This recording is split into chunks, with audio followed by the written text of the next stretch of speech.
Samajwadi party और कांग्रेस के नेताओं का रवैया खतरनाक रहा। ये लोग किसी दिन भारतीय सेना का अपमान करते हैं, किसी दिन पुलिस को बेइज्जत करते हैं।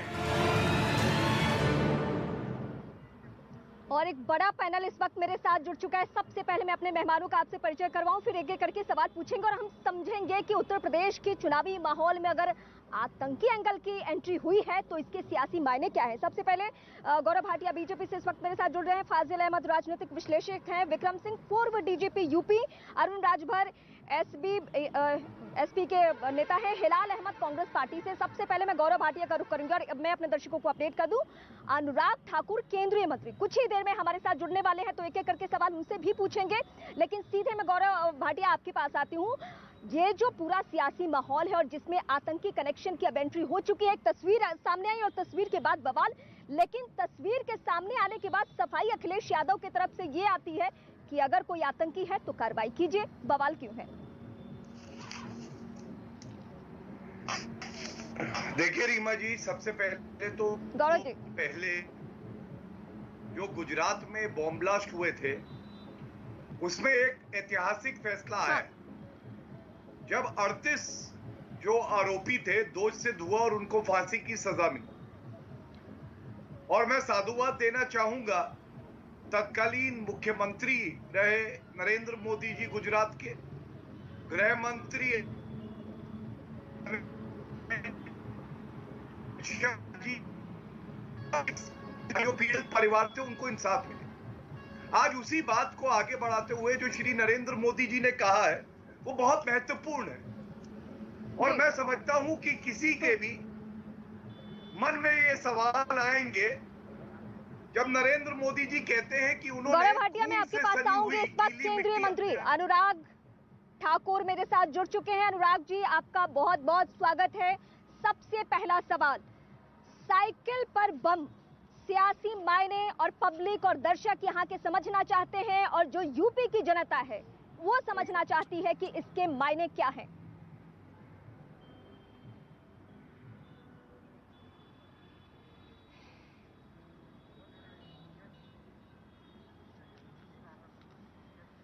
तो मैं फिर से रुख करूंगी, अनुराग ठाकुर कुछ ही देर में जुड़ेंगे, कुछ तकनीकी खामियां आ रही है। गौरव जी, आप अपनी बातें पूरी कीजिए।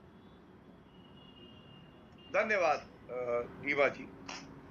जैसा हमने देखा, प्रधानमंत्री जी ने जो आज मुद्दा उठाया है वो बेहद ही गंभीर मुद्दा है। और एक तरफ संकल्पित प्रधानमंत्री जी हैं, मुख्यमंत्री योगी आदित्यनाथ जी हैं, जिन्होंने ये दिखाया कि अगर कोई हमारे देश की तरफ बुरी नजर डालेगा तो उस व्यक्ति को हम जेल की सलाखों के पीछे भेज देंगे। योगी जी ने सुनिश्चित किया कि जो पहले बॉम्ब ब्लास्ट रोज हुआ करते थे, उत्तर प्रदेश की सरकार सपा बसपा की थी, अब उस पर रोक लगी। लेकिन मुझे दुख तब हुआ जब अखिलेश यादव जी से ये सवाल 2 दिन पहले पूछा गया, उन्होंने कहा ये मुद्दा ही नहीं है।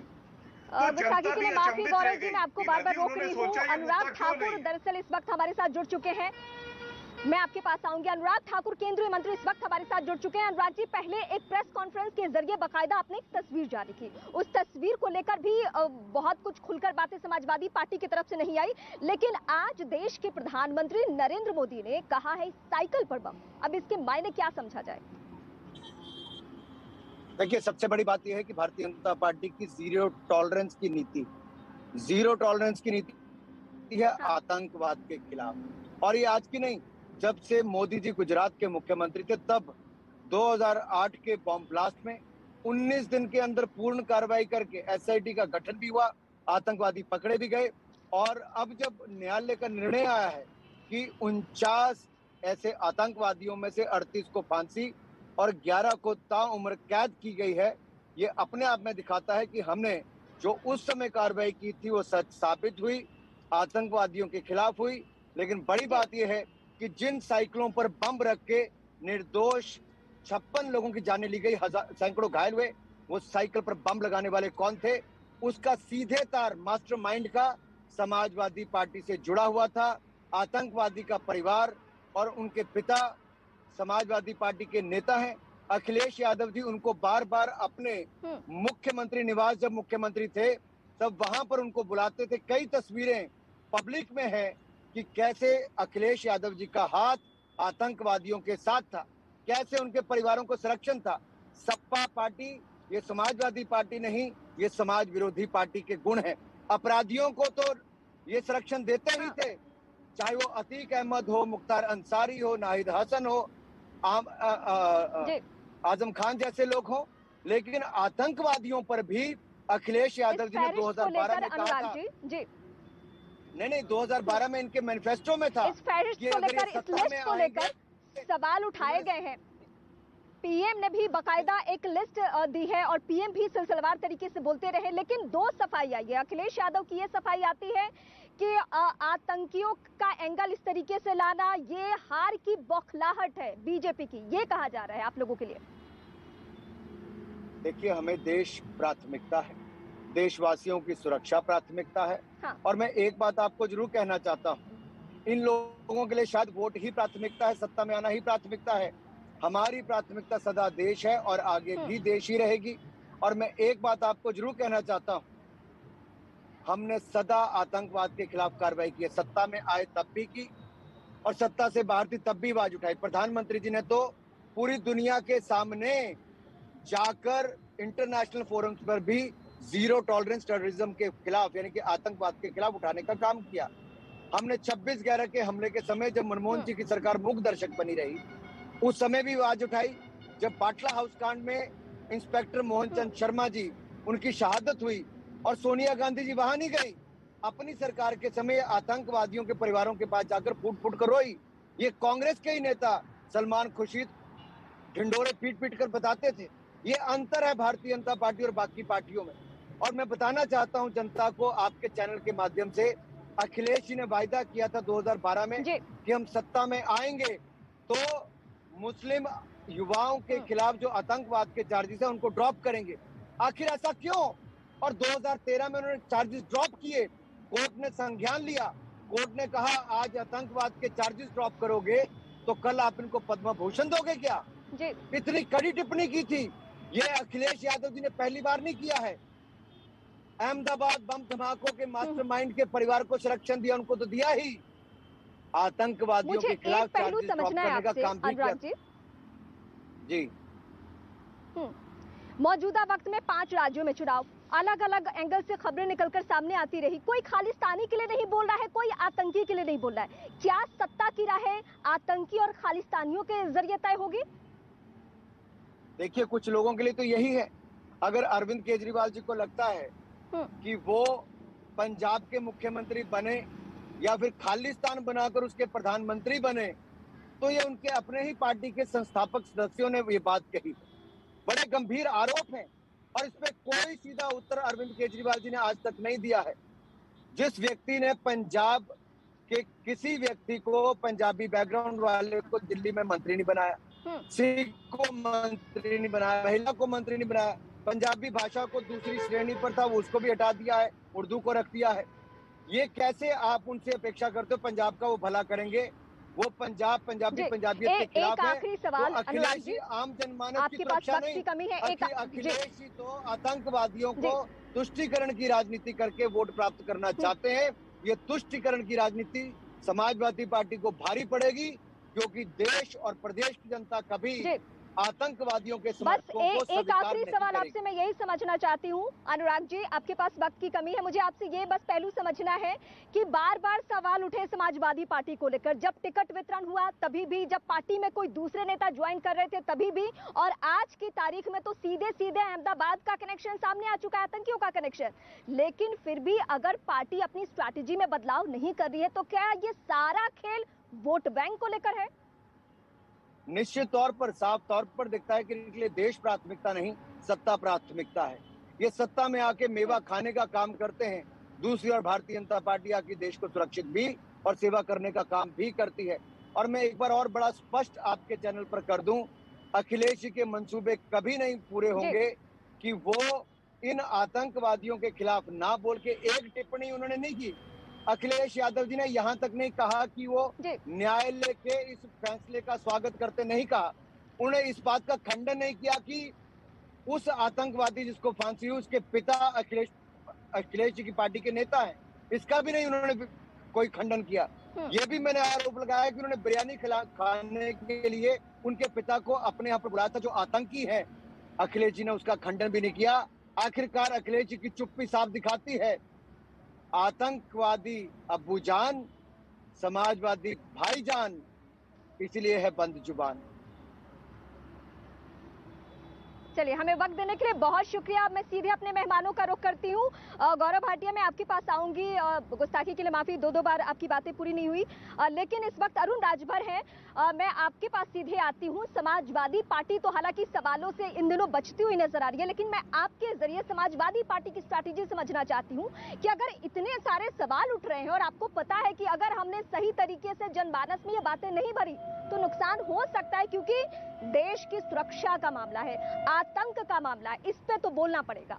अरुण जी, देखिए भारतीय जनता पार्टी की राजनीति ही आतंकवाद से शुरू होती है, भारत पाकिस्तान से शुरू होती है, हिंदू मुसलमान से शुरू होती है।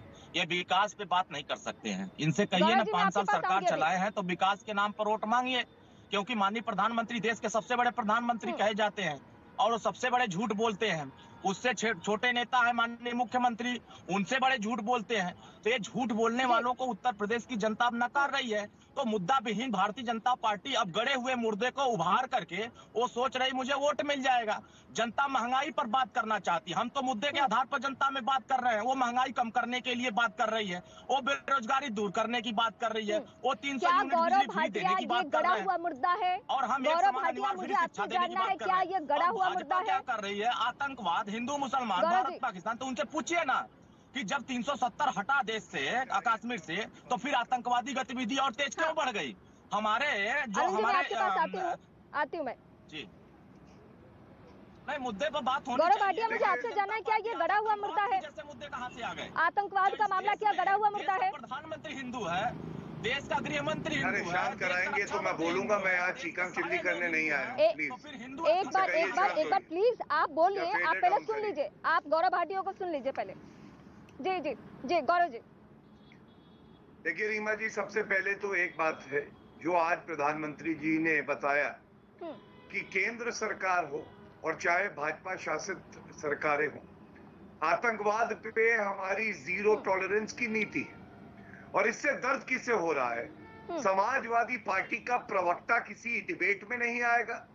अखिलेश यादव से अगर आतंकवाद पे सवाल पूछेंगे तो दही जम जाएगी उनके मुंह में।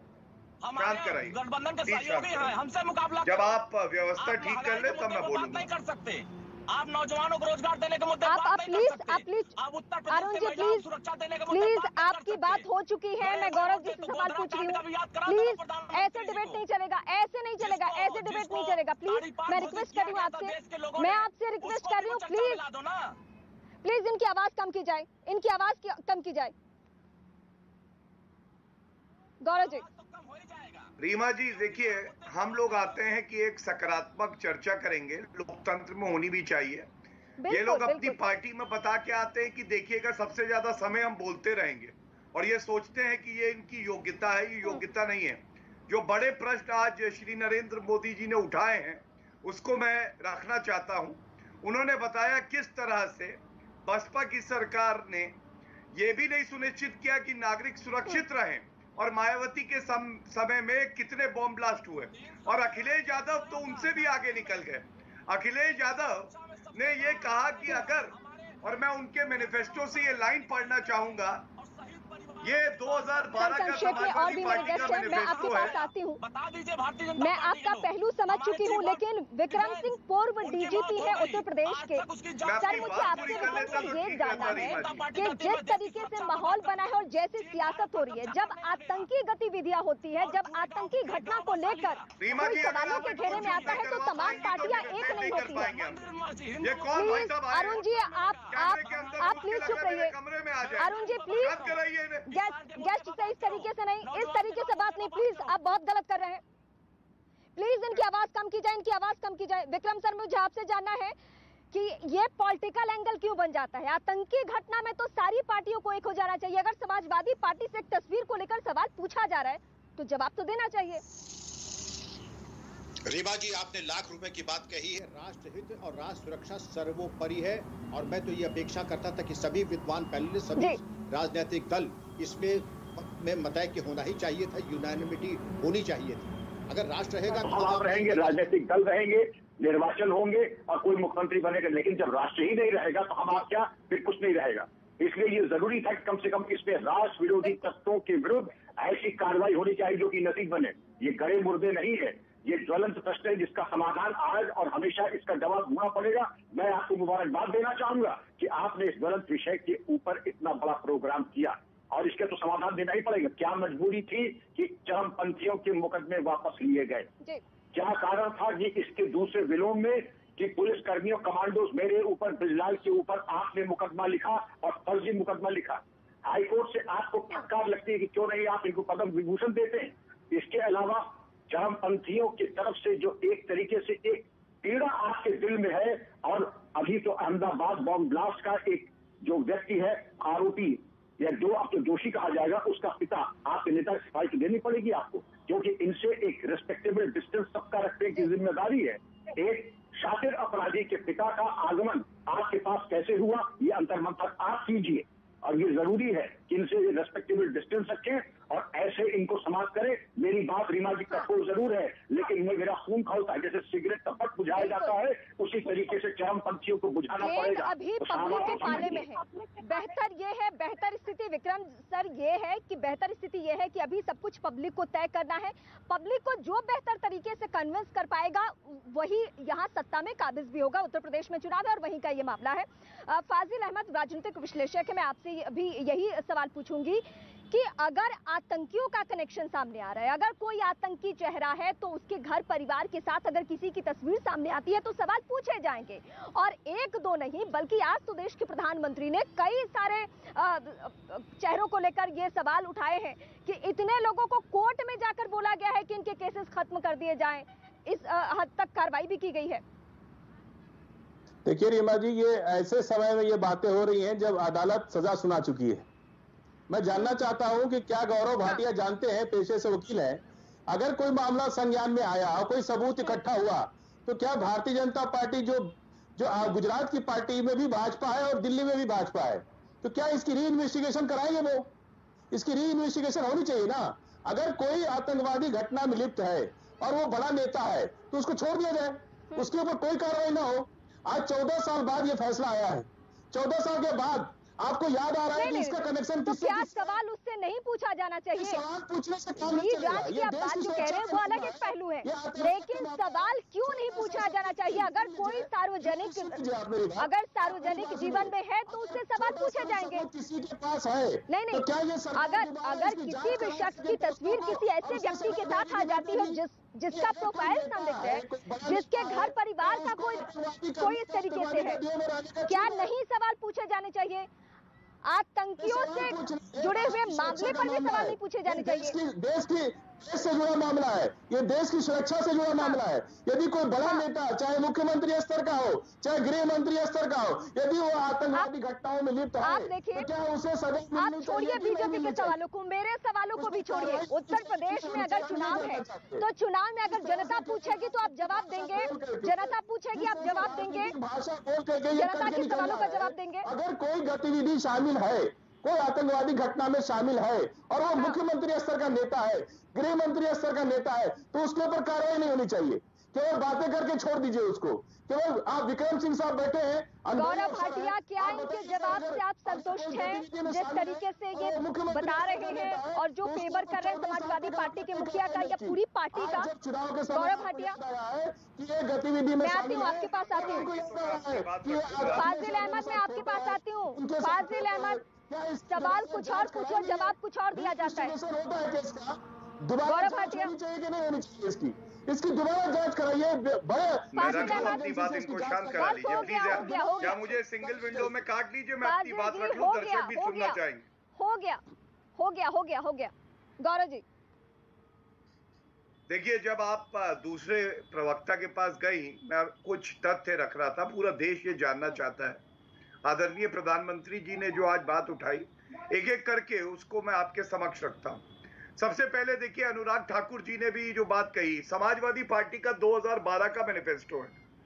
बम धमाके हुए मायावती के समय में, वो रोक नहीं पाई।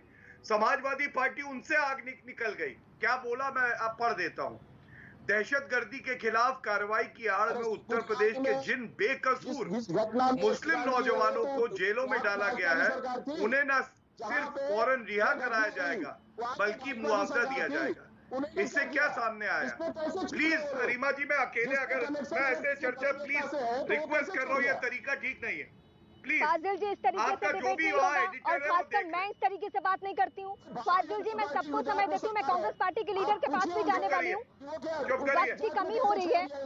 फाजिल जी प्लीज, मैं आप लोगों से रिक्वेस्ट कर रही हूँ, मजबूरन मुझे आप लोगों से सवाल नहीं पूछना पड़ेगा। जब भी सवाल पूछो इस तरीके से बिहेव करते हैं।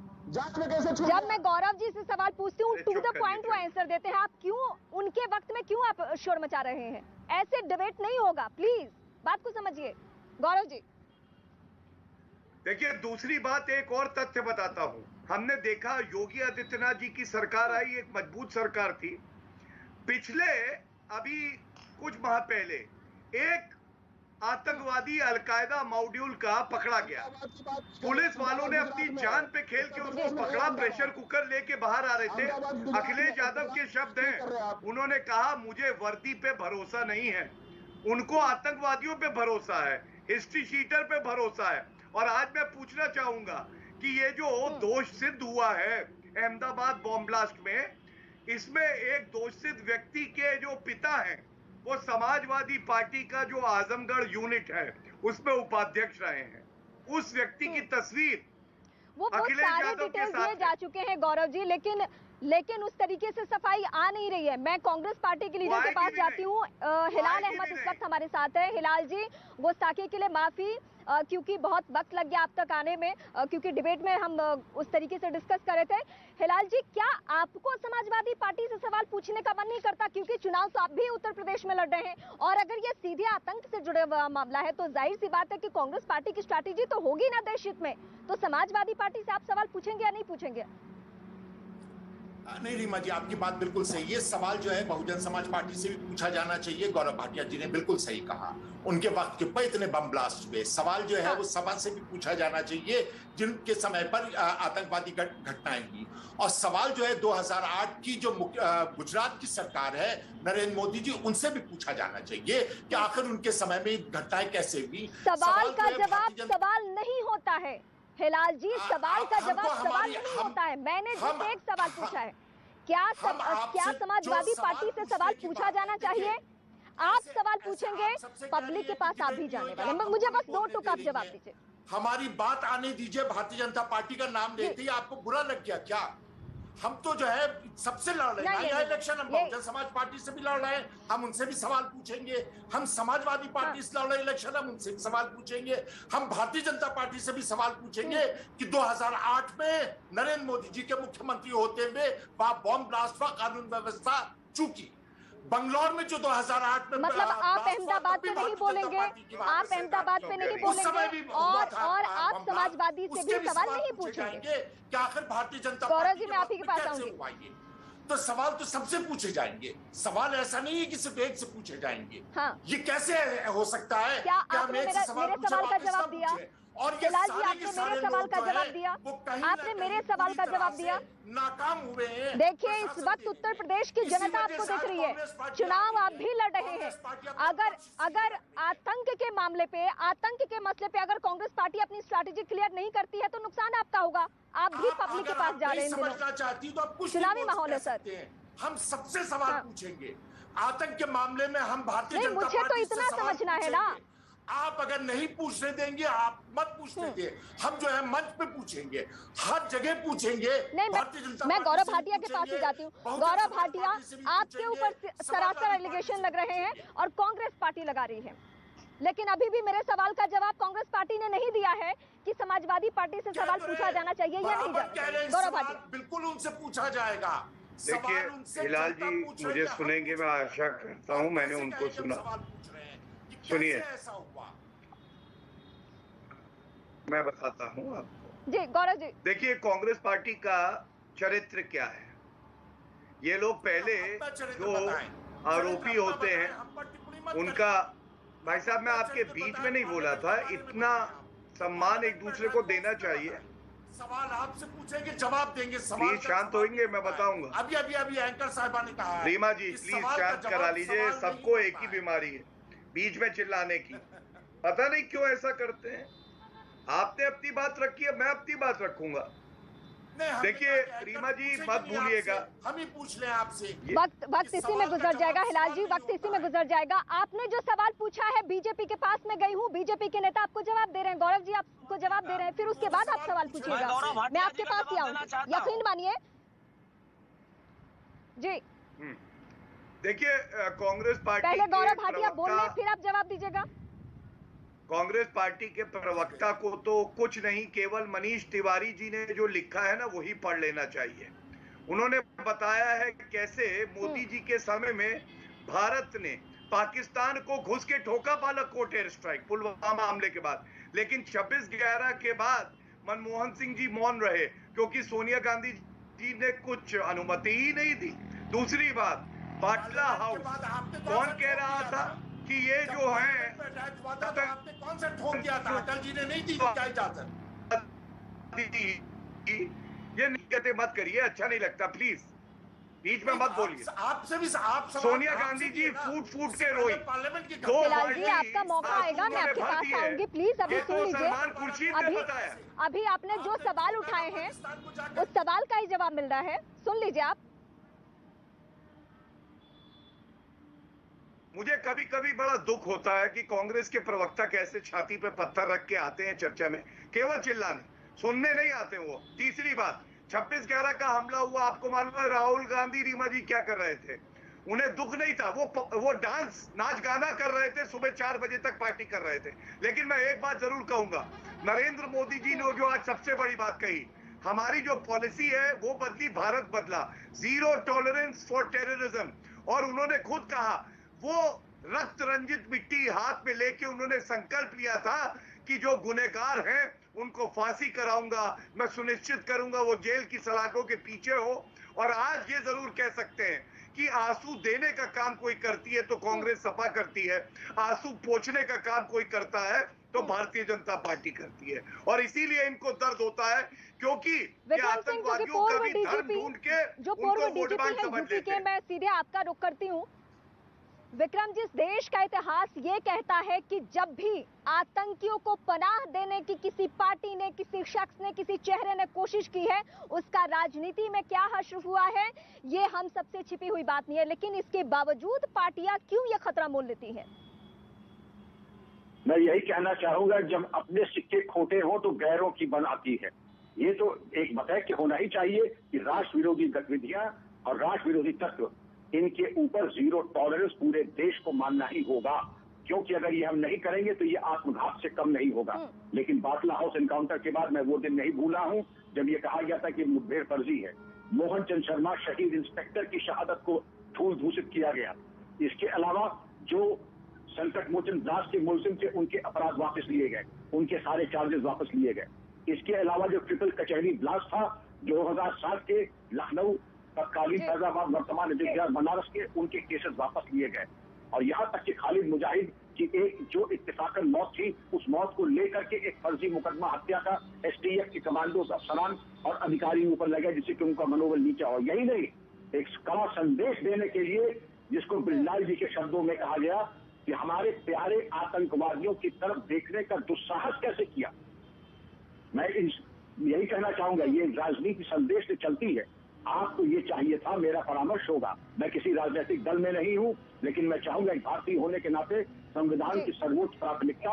अरुण राजभर, क्या आप लोगों को इस बात का खतरा महसूस नहीं होता कि ये जो पब्लिक है जिसके पास आप जाते हैं, क्या उसको आतंक पसंद है? क्या उसको आतंकवादी पसंद है कि आप लोग किसी ऐसे चेहरे के साथ भी आ जाते हैं, फोटो भी खिंचा लेते हैं, उसके साथ आप चुनाव भी लड़ लेते हैं और आपको लगता है कि वो लोग तो मुझे पसंद करेंगे? ऐसे कौन लोग हैं? मुझे जानना है कि उत्तर प्रदेश के किस हिस्से में ऐसे लोग होते हैं जो आतंकियों को पसंद करेंगे, जिसकी वजह से आप लोग पहले चरण में जैसे मतदान हुआ उत्तर प्रदेश में पहले चरण में जैसे ही मतदान हुआ, समाजवादी पार्टी गठबंधन को प्रचंड बहुमत के साथ जनता ने समर्थन दिया। तो भारतीय जनता पार्टी को बेचैनी सबसे ज्यादा बौखलाहट समझ में आ गई। मैं आपको बताना चाहता हूँ, बिहार में चुनाव हो रहा था, मतलब मैं तो भारतीय जनता पार्टी के राष्ट्रीय, अब हमारी बात सुनिएगा रिया जी, आप हमारी बात मत सुनिएगा, क्योंकि आपको सच हम बताऊंगा। भारतीय जनता पार्टी का झूठ तो आप हमेशा के लिए समय दीजिएगा, वो जनता में जाएगा झूठ उनका। मैंने सवाल क्या पूछा, लेकिन आप घुमा के चलिए। बिहार में क्या बताना चाहते थे जरा बताइएगा। मैं आतंकवाद पे ही बोल रहा हूँ, मेरी बात सुन लीजिए, मैं आतंकवाद पे ही बोल रहा हूँ। और आपने जो सवाल किया है, माननीय राष्ट्रीय अध्यक्ष जेपी नड्डा जी बिहार में गए तो कहे 300 आतंकवादी बिहार में घुस रहे हैं, भारतीय जनता पार्टी सरकार बना दो, नहीं तो आतंकवादी हमला हो जाएगा। जेबा में लेकर के ये चलते हैं आतंकवादी। चुनाव खत्म हो गए, आतंकवादी, अरे आपके पास पूरी प्रशासन थी, आपके पूरे एजेंसी थी, आपने उन आतंकवादियों क्यों नहीं पकड़ा?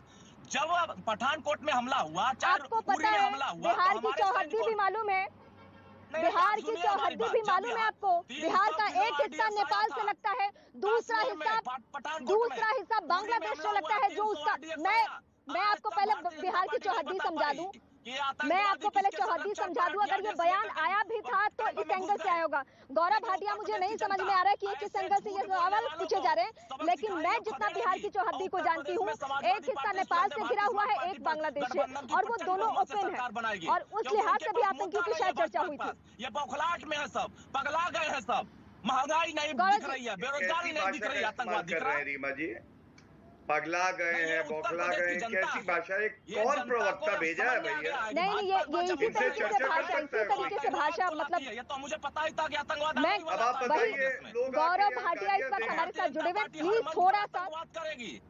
अरुण जी पर बात नहीं करना चाहती। ये हम किसी सड़क पे बैठ के डिबेट नहीं कर रहे हैं, ये सड़क पे बैठ के नहीं डिबेट कर रहे। भाषा मर्यादा सबका ख्याल रखिए, सब मेरे गेस्ट हैं, ठीक है? प्लीज सवाल पूछने का तरीका है, तर्क को मजबूत रखिए, इस तरीके से भाषा का इस्तेमाल मत कीजिए। गौरव भाटिया। हाँ रीमा जी, देखिए मैं समझता हूँ अनुज है, इस तरह से बात करना, पगला गए हैं, बौखला गए हैं, ये इनकी मानसिक स्थिति दिखाता है। और मैं केवल एक ही बात कहूंगा, इन्होंने अभी एक अच्छी बात कही, इन्होंने कहा क्यों नहीं पकड़ा। तो इनको शायद ये नहीं पता है कि नरेंद्र मोदी जी प्रधानमंत्री हैं ना, 1000 से ज्यादा आतंकवादी ढेर किए हैं हमारी वीर सेना ने। इनको शायद ये नहीं पता, जो मैं उदाहरण दे रहा था। इनको चुप कराइए, इनको चुप कराइए। अगर फूंक दूंगा ना गाड़ी के बाहर जाके गिरोगे, समझे? अगर फूंक दूंगा तो गाड़ी से बाहर जाके गिरोगे। तमीज से बात करिए, रीमा जी इनको फ्रेम से हटाइए, प्लीज लहजे का ध्यान रखिए, प्लीज इनकी आवाज फिर से कम कीजिए, प्लीज इनकी आवाज फिर से कम। ये पूरे डिबेट को खराब कर रहे हैं, प्लीज इस तरीके से डिबेट नहीं होगा। बारूद में मैं तीखे सवाल पूछती हूँ, लेकिन इसका मतलब ये नहीं कि मैं अपने गेस्ट का अपमान करूंगी, बिल्कुल नहीं। अरुण जी, इस तरीके से गेस्ट का अपमान नहीं, 25 लाख रुपया बिल्कुल नहीं। सम्मान निधि हम लोग गौरव भाटिया। उत्तर प्रदेश की जनता धन्यवाद। रीमा जी, मैं आपसे सच बताऊं, खदेड़ रही है। इतना गंभीर मुद्दा है, इतना संवेदनशील मुद्दा है, जिस तरह से ये लोग चर्चा कर रहे हैं, बड़ा दुख होता है। और तभी कहना पड़ता है कि ये आतंकवाद को आतंकवादी नहीं देख रहे हैं, ये देख रहे हैं कि आतंकवादी का नाम बताओ। अच्छा, ये रहमान है? नहीं, ये आतंकवादी नहीं है, इसके मुकदमे वापस होंगे, क्योंकि उनकी जान भी होनी सुनो चाहिए। रीमा जी, आखिरी बार कह रहा हूँ, या तो इस व्यक्ति को हटा लीजिए, हमारा ये स्तर नहीं है। अरुण जी की आवाज प्लीज कम की जाए, अरुण जी की आवाज कम की जाए, इस तरीके से नहीं बात होगी, इस तरीके से बात नहीं होगी, ये इस तरीके से नहीं, इस तरीके से डिबेट नहीं करती हूँ मैं, बिल्कुल नहीं। आप सही लहजे का इस्तेमाल करके सवाल पूछ सकते हैं, लेकिन इस तरीके से नहीं कि आप मेरे गेस्ट का अपमान करें। जी देखिए, धन्यवाद कि आपने अकेला फ्रेम काटा है, मैं जल्दी अपनी बात खत्म कर दूंगा। मैं केवल ये कहूंगा, ये लोग क्या करते हैं, आतंकवादियों का धर्म पहले देखते हैं, फिर ये सोचते हैं कि भैया इससे तो वोट मिलेगा, फिर वोट बैंक समझ के अपनी बात रखते हैं। वरना किसी के मैनिफेस्टो में ये बात आ सकती है कि एक आतंकवादी, क्योंकि वो मुसलमान बच्चा है, निर्दोष है, छोटा सा बालक है, उसका मुकदमा वापस लेंगे। और उच्च न्यायालय, इलाहाबाद हाईकोर्ट ने रीमा जी फटकार लगाई। ये तो उच्च न्यायालय का धन्यवाद हम देते हैं कि वो मुकदमा वापस नहीं हुआ, क्योंकि न्यायालय ने कहा इनको आप आगे चल के पद विभूषण देंगे क्या? जो निर्दोष हमारे भाई बहनों की जान ले ले, आप सोचिए उस परिवार पे क्या बीतती होगी। और मोहन चंद शर्मा जी ने शहादत दी। मैं एक बात जरूर कहूंगा, उनके परिवार से समाजवादी पार्टी हो, कांग्रेस पार्टी, सोनिया गांधी हो, अखिलेश यादव हो, इनको माफी मांगनी चाहिए, क्योंकि बहुत जिगरा चाहिए अपनी जान देश के लिए देना। और ये लोग केवल और केवल दल की राजनीति करते हैं, इनको देश से कोई लेना देना नहीं। मैं कई सारे गेस्ट के पास जाना चाहती हूँ, लेकिन इतना शोर हो रहा है कि मजबूरन मुझे फिर से विक्रम जी के पास जाना पड़ा। विक्रम जी, मुझे एक पहलू समझना है आपसे इस पूरे डिबेट के जरिए, क्योंकि हम आखिरी पड़ाव पे हैं इस डिबेट में। क्योंकि बहुत सारे ऐसे मुकदमे होते हैं तो एक पब्लिक परसेप्शन इस तरीके से डेवलप किया जाता है कि नहीं, सरकार ने ये गलत फर्जी मुकदमे दायर किए हैं, और ये इस तरीके से काम करता है कि जो गुनाहगार हो वो भी खुद को गुनाहगार नहीं समझता। इसका असर किस तरीके से होता है समाज पे और आप प्रशासनिक टीमों के सामने, क्योंकि आप तो एक डीजीपी की भूमिका में रहे हैं, तो आप बेहतर हमें बता पाएंगे। मैं ये हर प्रदेश को लेकर सवाल पूछ रही हूँ, मेरा सवाल ये उत्तर प्रदेश तक सीमित नहीं है। रीमा जी, आप और आपके चैनल की तरह सब लोग इतनी साफ गोई से चीजों को नहीं रखते हैं। एक सशक्त लॉबी है जो एक भ्रामक प्रचार करना चाहती है और एक भ्रम की स्थिति उत्पन्न कर चाहती है। उनका एक विलाम है, हमारे बेगुनाह बच्चे।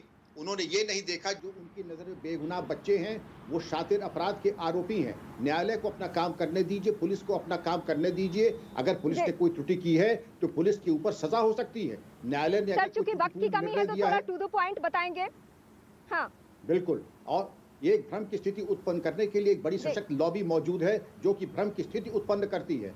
लेकिन भला हो आपका और आपके चैनल का कि आपने इस जो यह धुंध था उसको साफ करने की कोशिश की। आप न्यायालय और पुलिस के ऊपर विश्वास कीजिए कि जो दूध का दूध और पानी का पानी होगा तब निर्णय लीजिए। कोई पूर्वाग्रह से कोई कार्य होता है तो ये मान के चलिए कि कोई माफी का खाना न पुलिस के लिए है न न्यायालय के लिए है।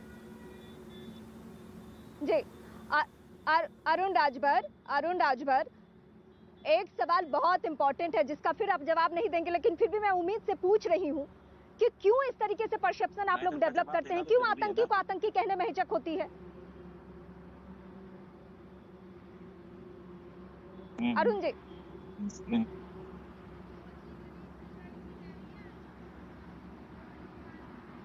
अरुण जी, मेरा सवाल आपसे था। नेट यहाँ है, वहाँ नेट।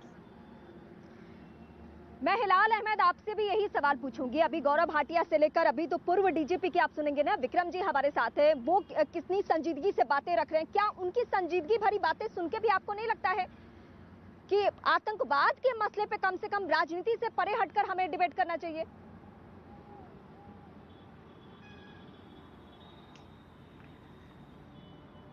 से अलग हट करके बात करें। हिलाल अहमद, कांग्रेस से ज्यादा आतंकवाद के बारे में और कौन जानता है जिसने सबसे ज्यादा आतंकवाद की वजह से अपने बहुत प्रिय नेताओं को खोया है। हमारे प्रधानमंत्री जो है वो इसी आतंकवाद का शिकार हुए, एक नहीं दो हुए।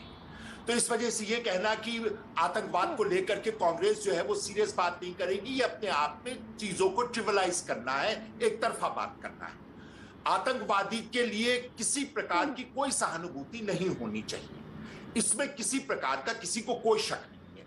लेकिन अगर आतंकवादी को लेकर के सपा जो है उसके ऊपर आप जो है आरोप लगाएंगे, आप सपा पे आरोप लगाएंगे, तो आपको भारतीय जनता पार्टी से भी प्रश्न पूछना चाहिए। मेरा सिर्फ इतना कहना, आतंक को लेकर के आप भी कोई राजनीति ना करें। आप जो है उस राजनीति में बिहार को बांग्लादेश से मत जोड़ दीजिए। थोड़ा सा हम ये नहीं मान सकते कि आपको ये नहीं मालूम है कि बिहार की बाउंड्रीज बांग्लादेश को नहीं छूती है, लेकिन आपने बिहार की बाउंड्रीज को भी बांग्लादेश से जोड़ दिया। तो आतंकवाद एक सीरियस मामला है। आप अपनी राजनीति चमकाने के लिए या किसी राजनीतिक दल की राजनीति चमकाने के लिए गलत फैक्ट्स तक की बोल देंगे। मैं जो आपको बांग्लादेश और नेपाल का बता रही थी, अगर किसी पार्टी ने जाके, बीजेपी ने वहां जाके ये चुनावी वादा किया कि हम यहाँ पे आतंकियों को पकड़ेंगे, मैं वही बता रही हूँ आपको कि अगर किसी पार्टी ने, वो बीजेपी हो वो कांग्रेस पार्टी ही बिहार में जाकर चुनाव लड़े और कहे कि हम आतंकियों को पकड़ेंगे, तो इसमें किसी को बुरा मानने की क्या बात है? इसको किस एंगल से आप लेके जा रहे हैं मुझे समझ में नहीं आ रहा। आप भारतीय जनता पार्टी से क्यों नहीं पूछती है कि बॉम्ब ब्लास्ट जो है गुजरात में हुआ, इतना वक्त क्यों लग गया उनको सजा दिलाने में? वहां तो भारतीय जनता पार्टी की सरकार है, उनकी जो है वो नहीं तो डिबेट में है गौरव भाटिया, पूछिए आप।